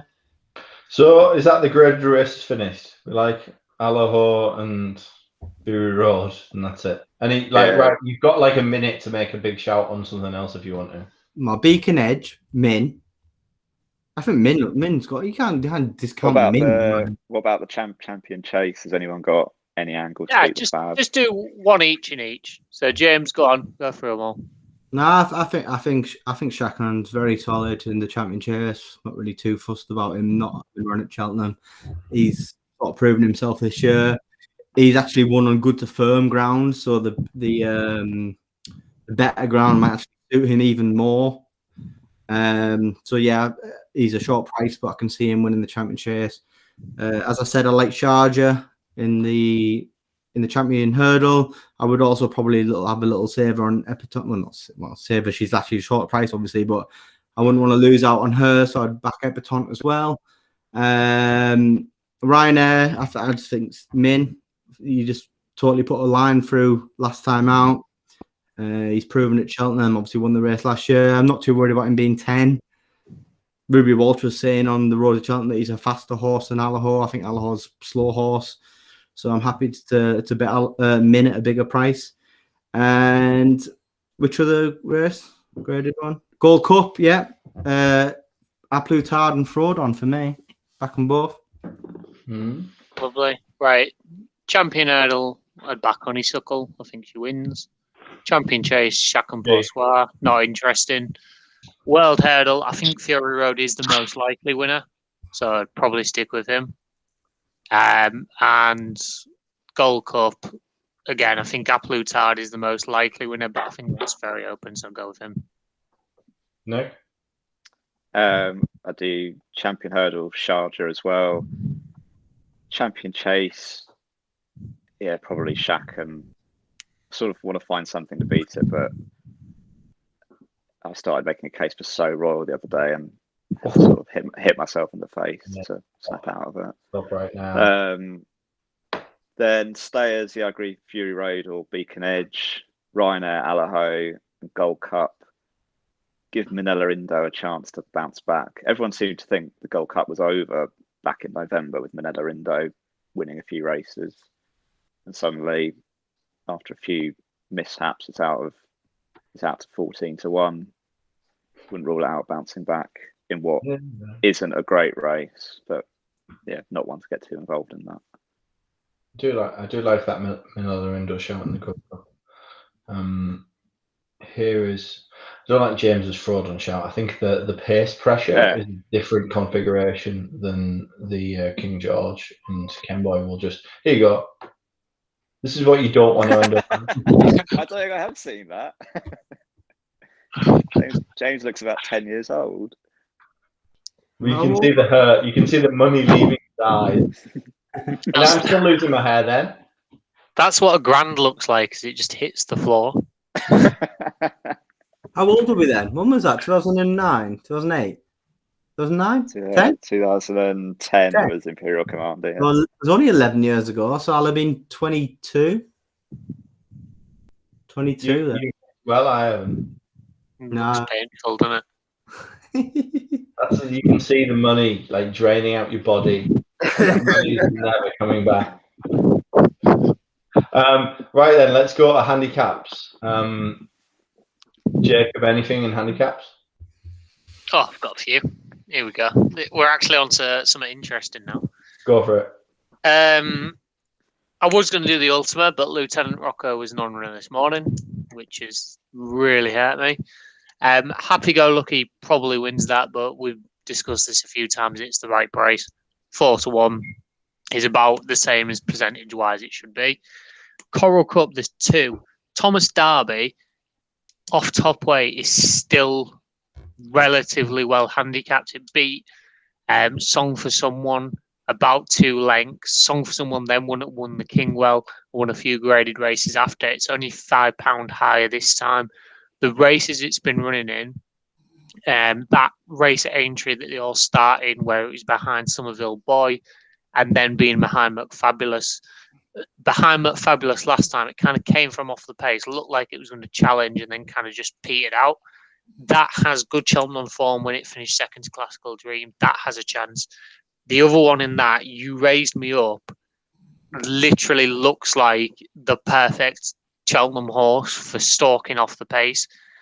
It ran in the Ladbroke Hurdle last year, where it finished behind Those Days Are Gone, who was third in the Coral Cup, with behind Build Me Up Buttercup and Embittered in 5th and 6th, who both finished within about 5 lengths of Santoir last time. I think they were 3rd and 4th behind Harriman in 2nd.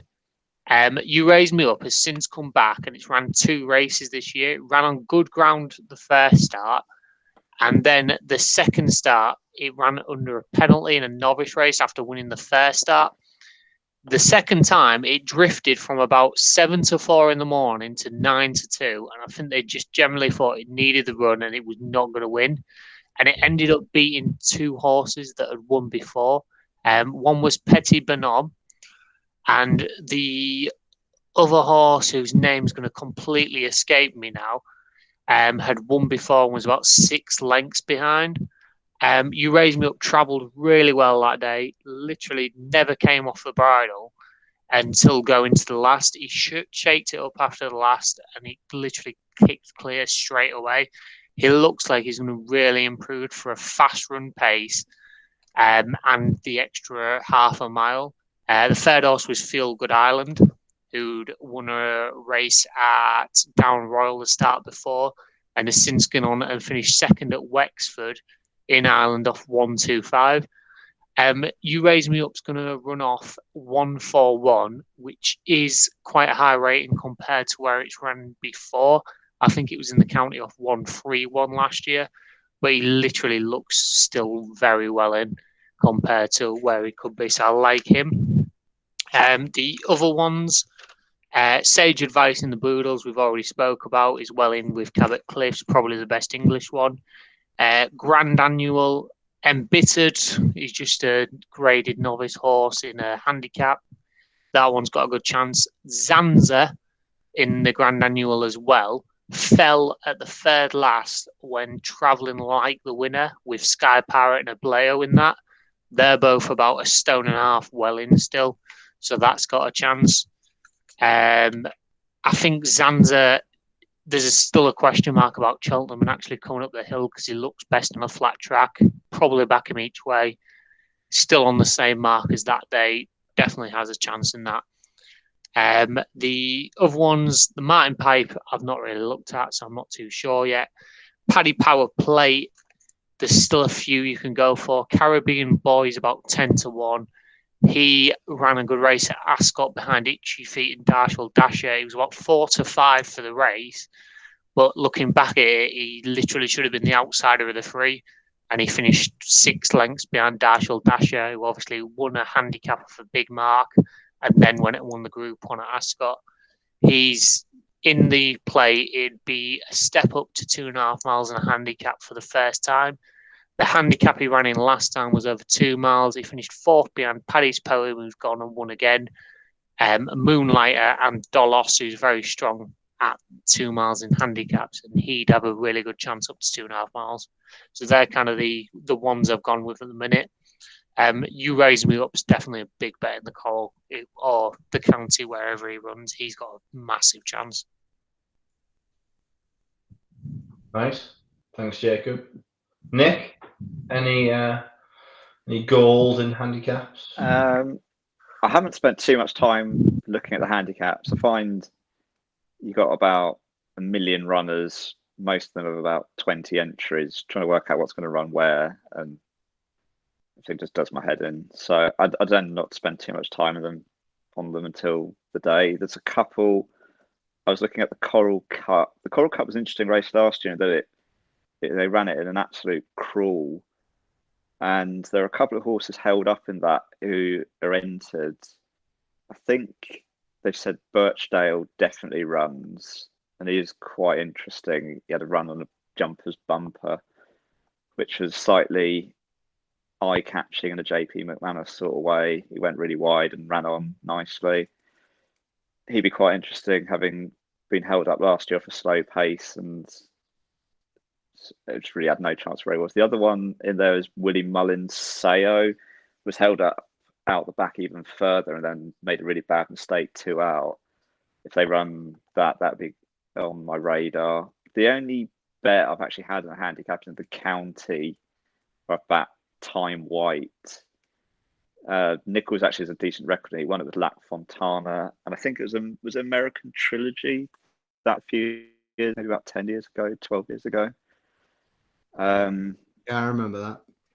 This horse, I think I actually asked Betfair to add it to their champion hurdle market back in November. Someone pointed out to me when he ran at Newbury, he's so quick and nimble over his hurdles, and then he unseated about 30 seconds later. But it is noticeable how well he hurdles. He's really quick over them, and he was a huge drifter for the Betfair hurdle the other day. I think he had a Betfair SP of about 50, and he traded a low of 5-4, I think. He's on the side. There was a few horses that day that seemed to get stuck on the ground that came up the stand side at Newbury. So I think off 140, I think he's really interesting at 33-1. He was. I'm not sure if he's any shorter now. I would just back him for the Scottish champion. They said that they do say he wants good ground, which does sort of stack up, and it does look like he's going to get good ground on Friday. But he's probably even more likely to get good ground, and he might prefer a flat track as well. So something like the Scottish champion hurdle, be another chance to do your brains on what could be a rat. To be fair, watching the Betfair hurdle, he was travelling like fucking Faheen was just going to come and take it up, and then he literally found the square root of fuck all and faded. Maybe he needed the run though. Maybe. No, Maybe. as I said to you, when I watched last year's, last year's festival, I literally watched the Fred Winter and went, "What the fuck is that travelling in the Fred Winter?" Literally sat in fourth, and then I went, and Time White is on the bridle still coming around the turn, and somehow finishes about 14th. But isn't the Scottish Champion Hurdle the absolute kind of feeding channel for rats? Because didn't Charlie run there? Charlie Park ran a very credible fourth, I'll have you know. So, he did, yeah. But that's where rats go to die. I've sort of decided I'm going to. That's a good ground rats go to die. Yeah. I'll give it this run and the Scottish Champion, and then we'll be done. Then you'll wipe your hands. Yeah, but I'm resigned to that. I've accepted that. It's fine. Who's the biggest rat that everyone keeps backing? Jacob, who's your biggest rat that you? I mean, it was always Flying Tiger, but is there a new? Flying Tiger was bad. What was that thing on the flat? Single farm payment was horrendous. Yeah, the biggest rat. I mean, he's the biggest rat ever. People were putting that up last weekend with not even in a joke, always in a slightly jokey way, but Crackhead. I mean, single farm payment going into the Ultima when on 10 Part 2 won his second, literally should have won the Ultima. Yeah, I backed it. 6 legs doing handstands. His form going into that year, he was like a 155 horse running off 140 something because he'd fallen in the novice handicap chase. And what's that O'Meara sprinter that everyone backs every single time? Aaron Ball? No. Yeah, Musika, who literally travels like. Oh shit! I know what you mean. Gulliver. In the red Arecibo. Arecibo.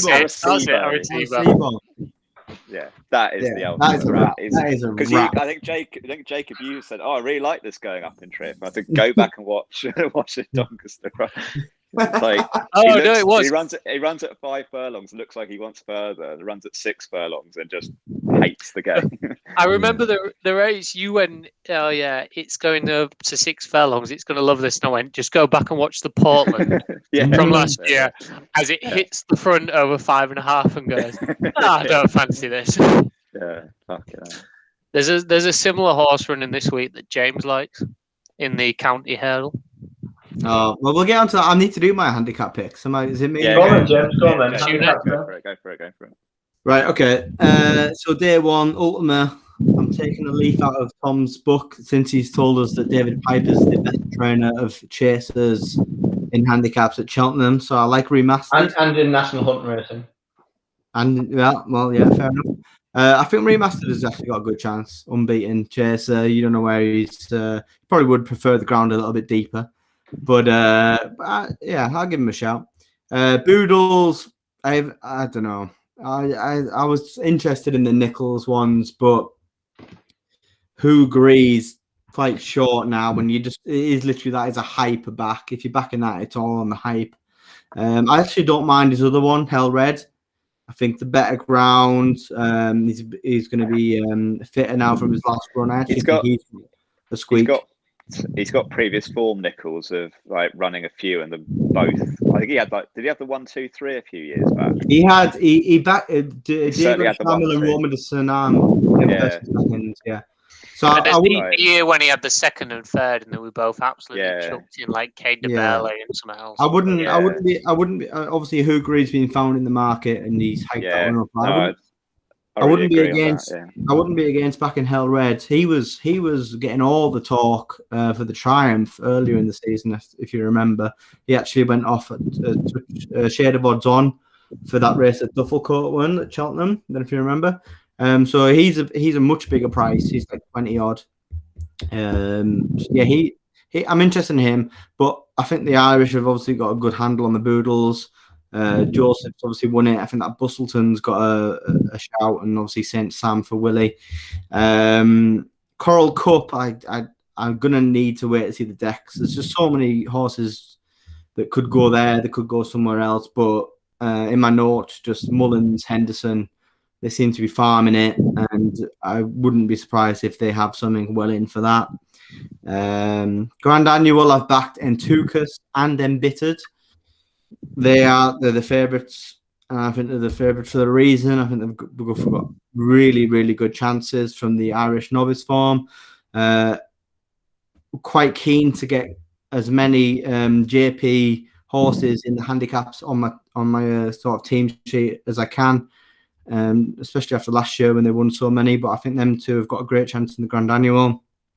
In the Potemps, it's not original at all. But I think the Bosses Oscar, back Gordon Elliott in this race, or Sneezy Foster, the big influencer. The Bosses Oscar I think it's his only entry left in it. He's probably a graded horse in this race. And if they put the £7 claim on that everyone's wanking off, I think he's gonna go very close. You got to remember they won this with Cider Bird 2 years running, Delta Work before that, and Cider Bird won it off top weight last year, so I'm not worried about top weight. In the play, I like two Jigginstown horses in Far Class and Assemble.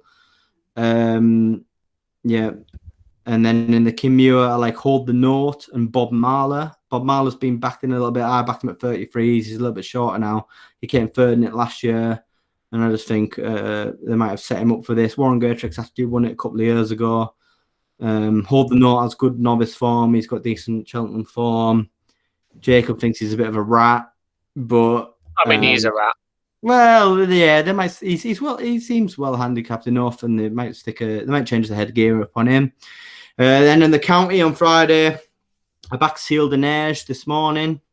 I think the better ground is really going to suit him. He was second in a Betfair hurdle on good ground to Pictori, who's 150 odd rated hurdler now.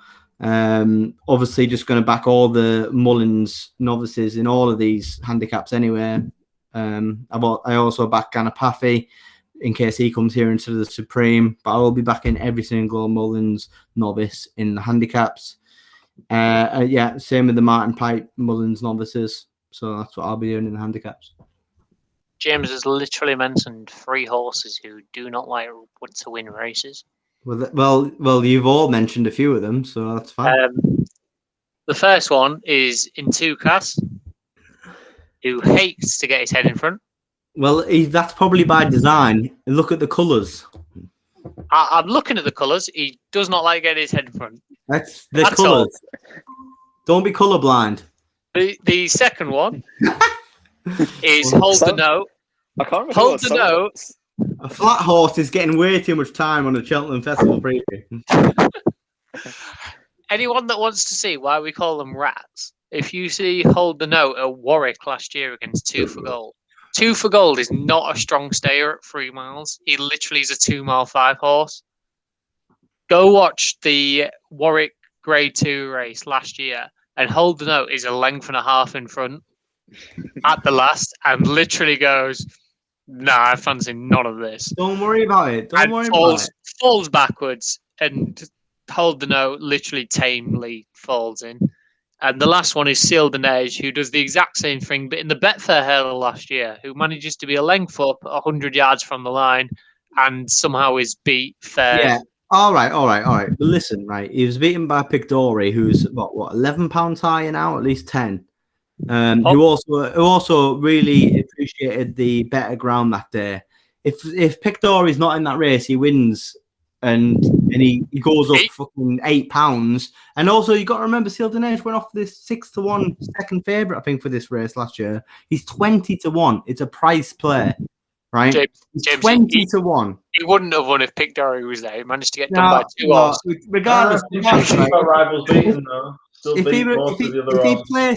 he places at 20-1, I'm happy. Do you know what I mean? Seal de Neige may finish in the top 6. But he will. Jacob, he's 20-1. There is zero chance of him winning. He will not hit the front. The county. Listen. The county doesn't look that great a race this year. It really doesn't. It does not matter. This horse does not want to be in front. It's an actual thing, and he will not be in the front at the line. He doesn't need to. I've backed him each way. He's 20-1. If he comes second, I'm happy. He can come second, third, fourth, or fifth. Well, that's fine. He won't win. Right, I'm you bored might as well back into place. I'm bored about him. Nick, have you done handicaps? Yeah, we did that. We've asked We him. talked about time. Wait, 20 Get with the minutes. time, you dick cheese. I went to get more beers, so then we're done. Are we done? No, we need to talk about No. novices. Novice Novices. races. Novice Oh, races. Jesus. What about your handicap shouts, Tom? Just every Yeah, pint Tom, of John handicap Joe. shout. I don't have to because I don't. I used to pretend Yeah, that just I like- then would yeah. go through the form, but I don't need to. So I just back all Irish horses, all Mullins horses, all. Right. Well, we'll talk about the Will novice. ride, We'll I'm talk fine, about the man. novice. We'll talk about the novice hurdlers then, because they're more interesting. Go on then, just novices. Give us some picks for novices. So and do it fast. Chill out. Novice hurdle. Nick, you start because you've got quite a strong angle on one in the Ballymore. Yeah, this is the one I was sort of alluding to earlier, where somebody put up a time that came out really strong in comparison to another race, and I still don't think so. I've heard him being sort of bad now. Well, not bad now a bit, but probably not getting the credit he deserves. And I rake. So there's been the last 5 years. There's been two standout novice hurdle performances. One was Sam Crow. The top one is Envoy Allen. And slotting alongside those is now Brave Man's Game. And everyone's reading out. I think the reason he's the outsider of the three in the Ballymore at the moment is everyone's scarred from Denman still. And Nichols is making that comparison and the shallow hurdle stat. I couldn't really give a shit about that, to be honest. I think this is an absolute weapon of a thing. The only thing I hate about it are the owners, and just absolutely, as connections go, John Dance and the Drews, it's about as rancid a set of connections as you could possibly get, isn't it? I mean, that'll be the only redeeming feature is I'll do my brains on the race, but at least they won't win. So it does sort of balance out. Yes. Yeah. You don't get this on the final furlong. You just get jerk off. Yeah. They must know. They must know they're absolute horrendous people. They must know that. But yeah, I mean, this is an absolute machine. I think this is the Supreme's terrible. The Albert Bartlett's even worse. This is a proper race, but I think he is a proper horse, and I think he wins. It's the only meaningful bet I've had all Cheltenham. Great, that's great. The other two are laughing so much, I'm going to have to take charge. I agree with the Ballymore. I actually really like Brave Man's Game as well. And with him being the sort of outsider of the top three, you can't really argue with that. You take the price as well. So I'm totally with you there. I would say with the other two, I really appreciate it. He's the favourite, but everyone seems to be trying to take him on, but they're trying to take him on with horse shit, basically. I think he's by far the best horse in the race, and I think he'll win comfortably. The Bartlett doesn't seem the best renewal. I'll probably just be sticking with Statler. I'm actually quite interested in what another Mullins horse is, that Ingolo, to see where he goes. But I'd rather he went to a handicap with the Martin Pipe or the Coral Cup than the Bartlett. Yeah, I think he'll improve a ton. Yeah, I think he'll improve a ton for better ground and a little bit further. But yeah, I agree with Nick on Brave Man's Game. Jacob? Yeah, I mean, Brave Man's Game, everything Nick said is completely correct. Owners, trainer-wise, winner. The only problem is going to be is Bob Ollinger is literally the same. It could literally be a weapon. Yeah, that's fair. Gallard de Mensil is not a weapon. That is just won a good grade one. And in a normal year, you'd be like, oh yeah, this is a decent horse. I cannot have that winning this. I literally don't think it's anywhere near the other two.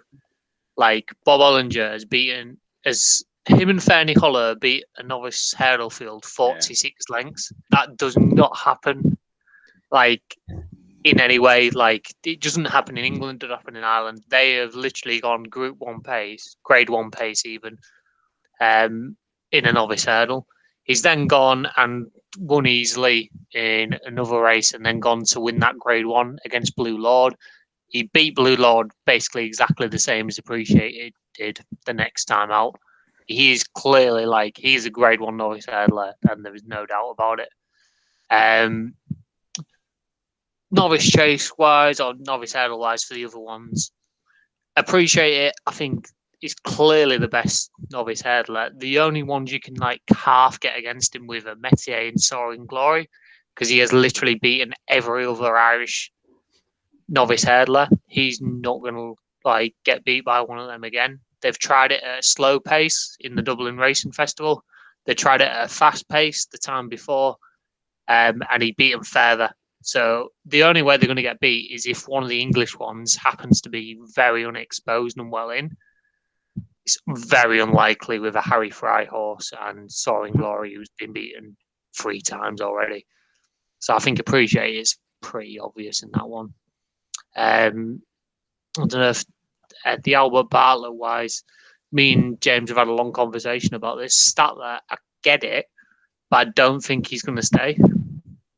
There's little things that say he might stay, and you can always think, yeah, he could stay a real strong 1 3 miles.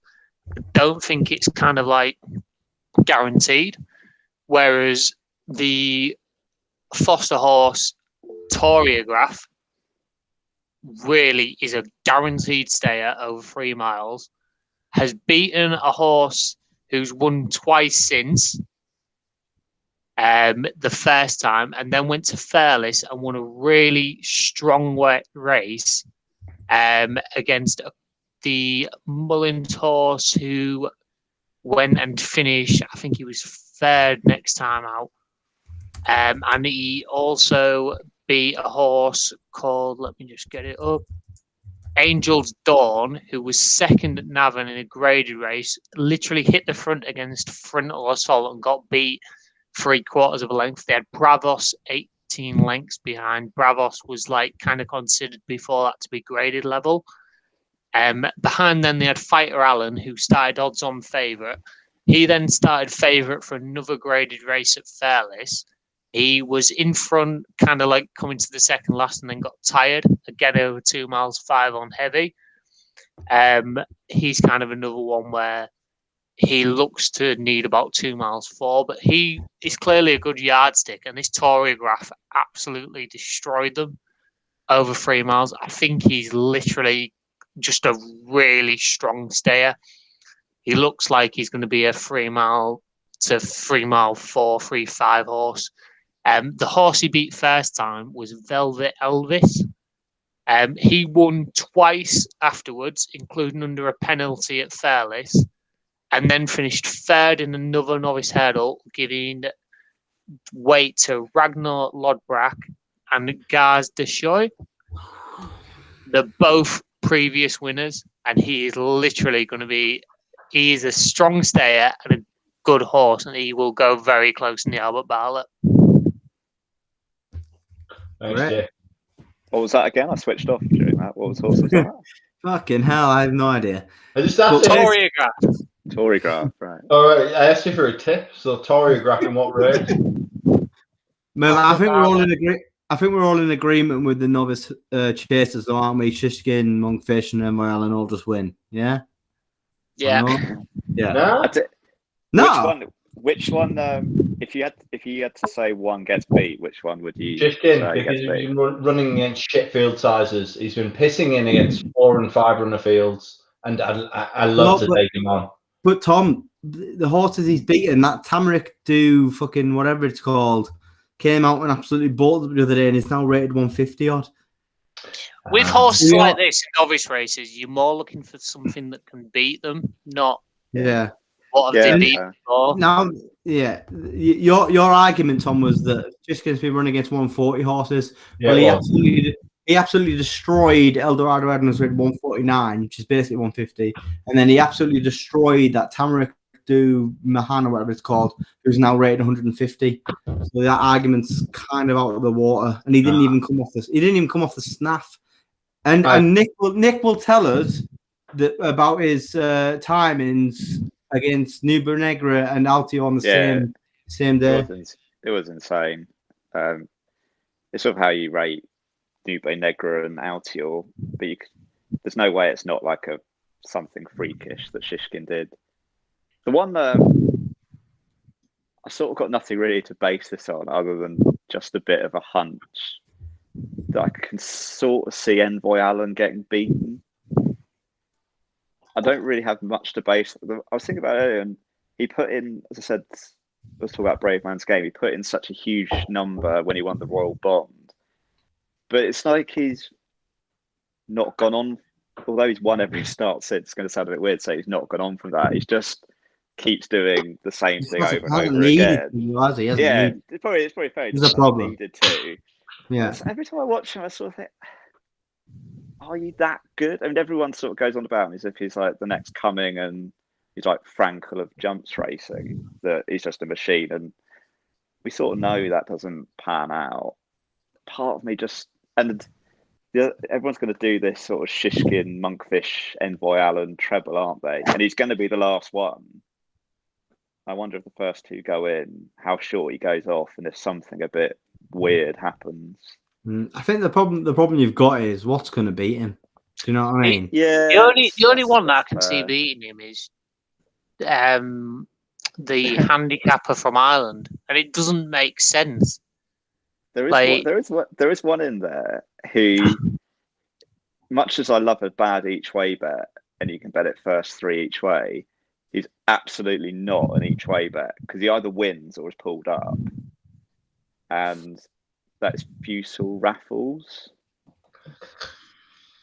That's awful. The dog's barking at that one. The dog has just barked. That is a sign. He's a dog. It's sort of like there is a few in there who are just there's quite. The other one who's half interesting is Black Bow, who was second to or his third, I think, to a Nurki, but now goes up in trip for the first time. He was a bit of a weapon as a bumper horse. I think he was with 40s. So if you wanted to back a Mullins outsider, he might be something to look at. And then you've got so there is the change of stable thing. You can't argue that that's a positive for Envoy Allen, for all that it may not be a negative. I don't know. It's just the one that I just in the back of my mind. Every time I've watched him, I thought, "Are you that great over fences?" Everyone just sort of it's like automatic praise he seems to get every time. He gets Sam Crow praise, doesn't he? You kind of like Well, look how that went in the end. The problem with Envoy Allen is that race is utter shite. Like unless you will really think Shamblou getting beat by Sporting John is good form. That is garbage. Like I was going to do the each way double of Shamblou and Sporting John. But it's not good, is it? It's bad. I sort of get what you mean. He's probably going to. I think what's he going to have to be? It's going to be like Chantry House, Chatham Street Lad, Fusel Raffles, Shamblou, Black Bow, maybe. That's about it. Isn't it? Everything else doesn't run. The only one I could see winning is the big breakaway beating Monkfish, but you would need to literally think that the big breakaway has improved a stone since last year. Yeah, or randomness. Let's be honest. Horses running in a circle around the field is there is a significant amount of randomness that can happen. So everyone every year says like, the bankers are all really solid. And the fact is, the bankers aren't really solid. Last year there was six odds on shots at Cheltenham and 5 lost. Only 1 won. And you got to remember as well these 3 odds on shots. You got Shitskin, obviously Monkfish, and Envoy Allen. They're all novices. Like literally anything could happen. They are probably clearing away on ability, but it only takes them to stuff one fence, and then they're on the back foot. So and also there's a lot of mugs who are going to be backing this treble. So I mean that's playing against it as well. Yeah, like Corto got beat by Old Vic, and James we had another £1,000 on Corto that day, and that was I was at your house. No, that was when you got me into horse racing, and you were like, "This horse is amazing," and we were like, I was like, "Oh, I can't wait to go and watch it." And then you got beat by Old Vic, and I was like, "Oh." I mean, Old Vic was a Group 1 horse. Yeah, but of course that was like the wrong trip. Yeah. Right, I'm gonna wrap it up because we're now 2 hours and we're not like Emmett Kennedy's weird long nonce previews. Are you saying we're not going to get 15,000 views in the first 10 seconds? Definitely not. Yeah, I'm surprised about it. Right, last 5 minutes, right? Who's gonna win the Lincoln? Let's get to the serious shit. Oh yeah, here we go. Finally. Proper stuff. Well, I've backed one. Nick, I think Nick's backed it as well. Me and Nick have had discussions. Yeah. Well, didn't share with the group. Well, on the fly. If you show an interest, you get the gold, basically. Private discussions. If you don't show interest, you don't get the gold, basically. Which is correct, because I do not care about the Lincoln. No, I've backed Hakiki for John Gosling in the Lincoln. Thought he put up a quite exceptional performance on his last start as a 3-year-old at Doncaster, over 7 furlongs. He is very quick. I am a little smidgen of a concern about him getting the mile, but he's been gelded over the winter. He's a 4-year-old now. This is what you want, an improving 4-year-old for this race. I think he's rated 100. I genuinely think this is probably a group horse in the making. It's probably gonna be nice, good to soft ground, which will be ideal. As long as he turns up, I think he's got an absolutely cracking chance. I'm surprised he's not favourite, to be honest. Eastern World's favourite. He's run out and won over in Dubai over 9 furlongs. He's a half brother. I think he probably wants 10 furlongs. I think if he does go and they put that, I don't know. Is he French? That kid? He's got a French name. No, he's not. I think he's from Essex, but he's just got a French name. Yeah, right. Yeah. I think if they declare it and put him up, he will go off fab. Yeah, he's. I mean, I'm by no means a time comparison person, and you shouldn't. But his times were interesting compared to the other races at Doncaster meeting on worse ground than sort of Group 1 races. And he absolutely fluffed the start and was a mile back. And he still won a very competitive 3-year-old handicap pretty snugly. He's only had, I think he's had 4 starts or 5.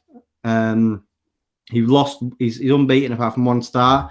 But clearly something was wrong because he came last. I think this is a proper horse, and yeah, I think he's available still at 10s, so I'd definitely back him at that. Oof. Lovely. Good. As long as it turns up, as long as it turns up, like I think you can get 5 places with some. That would be a negative, it not turning up, to be fair, wouldn't it? That would be a big negative. Yeah. That would be a big problem. Yeah, a big problem. Not knowing to know about not turning up is I think struggle, isn't it, really? Well, exchange only. Don't even to be fair, about any other are we going to do best bets of Cheltenham? Yeah, let's do best bets. Oh, if you want to, Jesus Christ. Tom, go first. Just back all Irish horses. That's not a best bet. What is the horse that you? I have no opinion. I have no clue. He doesn't know the horses. He doesn't know them. Tom, just give me one horse. That's all. Have you made sure? Umbrigado remastered, a pipey horse. Is there like a random Irish trainer in the Fox Hunters that you don't know if they're Irish or not? Whoever Sullivan's riding. Right. The same one that won last year. But won't be 250 to 1 this year.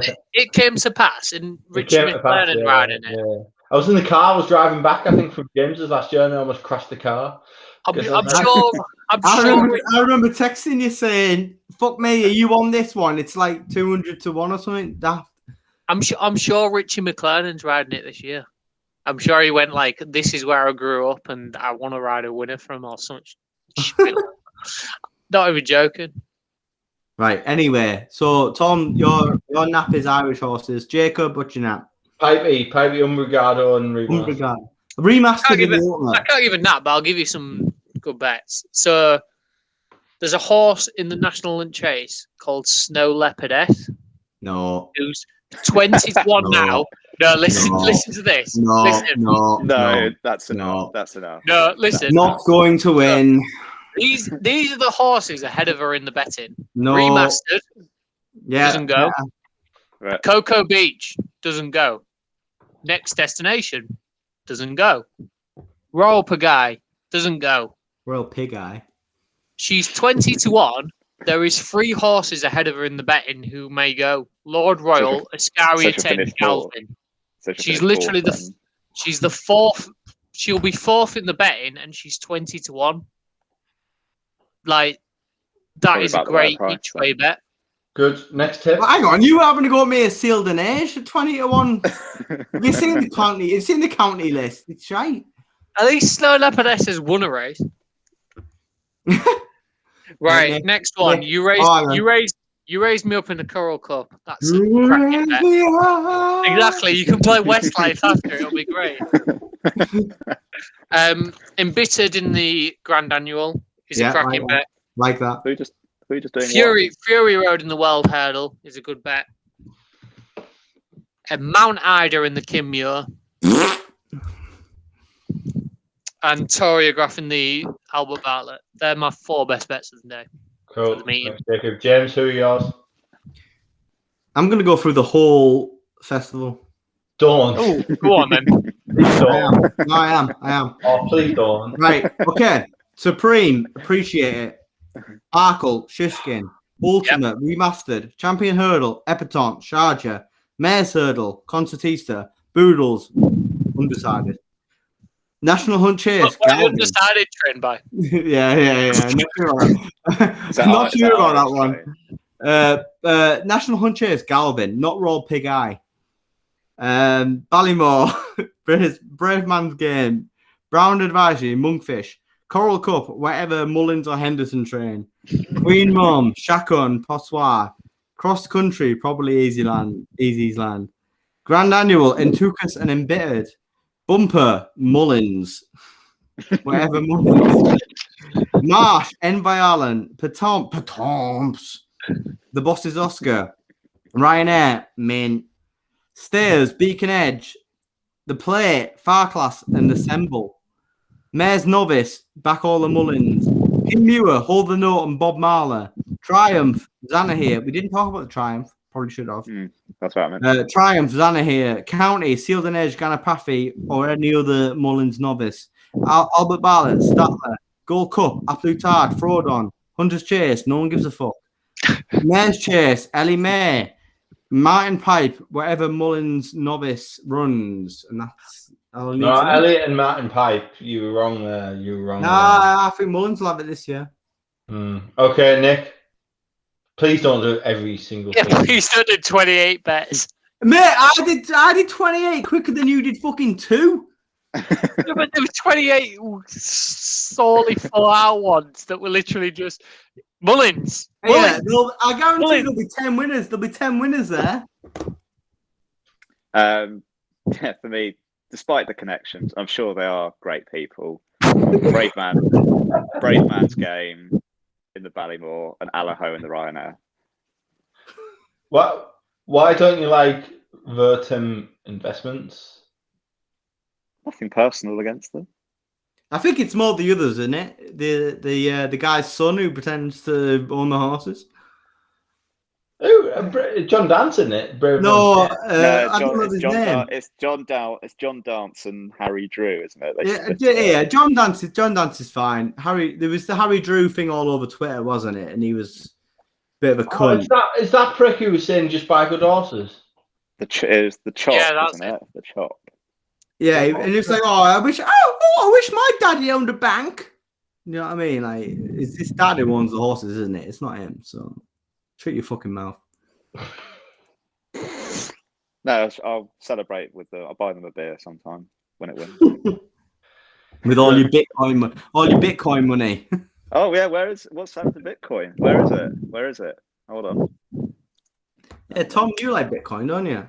I love Bitcoin. It's worth signing off from the podcast saying that I bought 20 Bitcoins at $2 a coin, maybe 10 or 12 years ago, and I sold them at $1,000 a coin, thinking I was a king, and now I would be a multi-millionaire. And that probably tells you the story of how bad a gambler I am.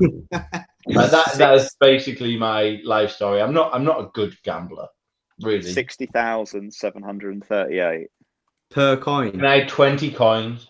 Tom only had 20. Tom, it's a good job you're a bloody good worker. You're like a worker ant. You're very good at working. Shit at gambling. His back quarter star odds on to get beat more times than anyone else. Would you also like who's like a good workhorse? Summerhand. You're like a one man. You'd win all the like lead up races, and then as soon as it got to Cheltenham, you'd fucking die in the Gold Cup as soon as you saw the hill.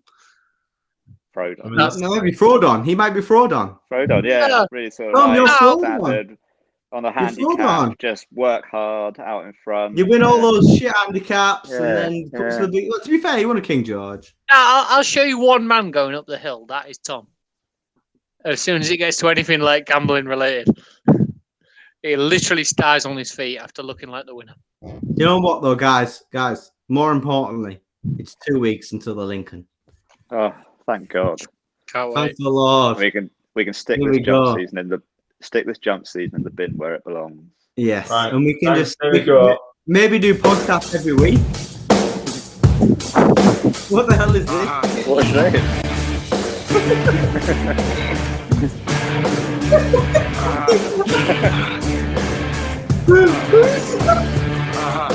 What is it?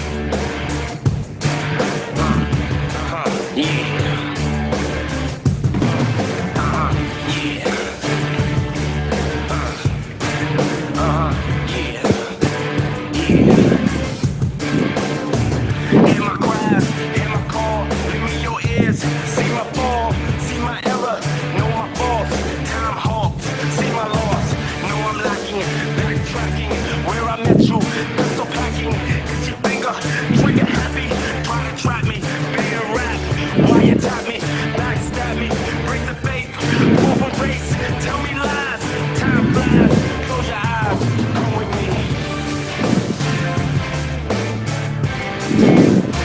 Come with me. Yeah. Come with me.